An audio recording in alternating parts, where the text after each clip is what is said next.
Windows 11 released about a year ago to a very mixed reception. Between pointless redesigns and complete removal of features, it is hard to find something to like about this OS.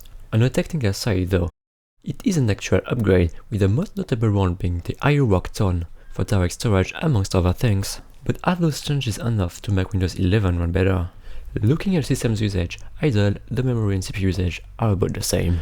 Which means that pretty much the same software and services are running in the background at all times, though it isn't a very accurate metric.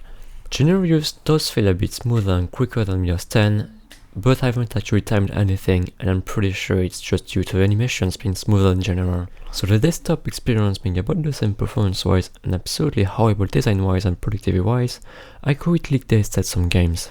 Using an i5-12400 8GB of RAM in dual channel running at 3333 MHz at cell 17 timings and a Vega 56 that was undervolted and slightly overclocked on both OSs using the Pro Drivers 22Q4.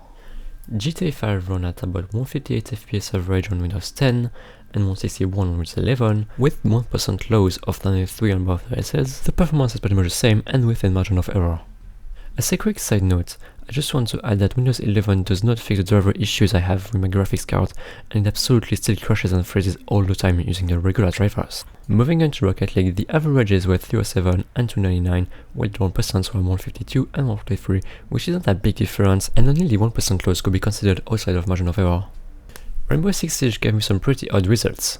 The average on Windows 10 is 240 FPS, while Windows 11 is 184, while the 1% lows are actually the other way around, with 157 on Windows 10 and 163 on Windows 11. I checked the settings multiple times even as I'm editing this video, and the settings are about the same on both OSs with the settings maxed out and no anti-aliasing. CSGO is another game that behaves differently, but this time in favor of Windows 11. Its average is about 322 FPS on Windows 10 and 338 on Windows 11, while the 1% loads are 186 on the 11 and 169 on 10.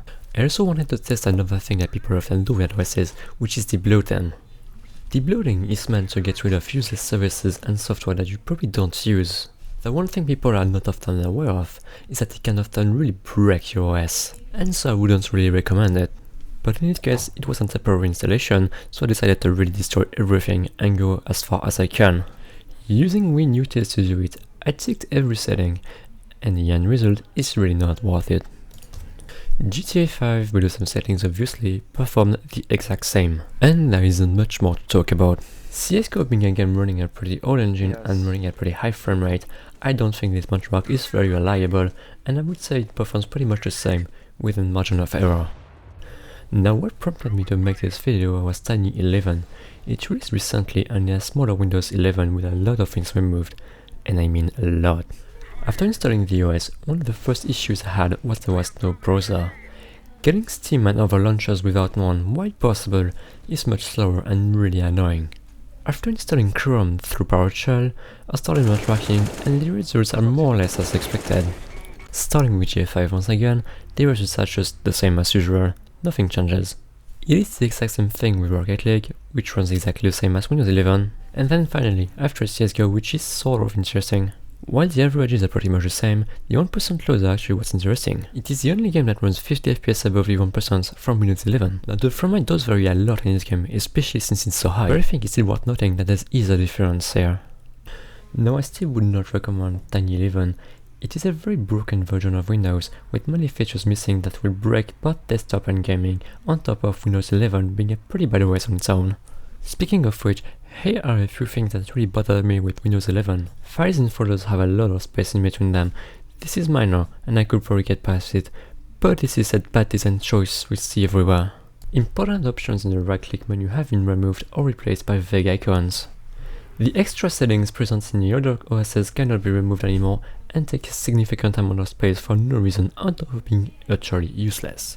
The taskbar settings are entirely gone, including the option to start the task manager from it, which was pretty useful and sometimes quicker than Ctrl-Shift-Escape. Text in the task manager has been replaced by vague icons in a sidebar that takes more space than before and just looks bad on top of being less functional. And probably the worst of all, there is no audio mixer anymore. 1 was one click away on Windows 7 and 2 in 10, it's not like 36 or something. I don't know how I had trouble finding it in the first place.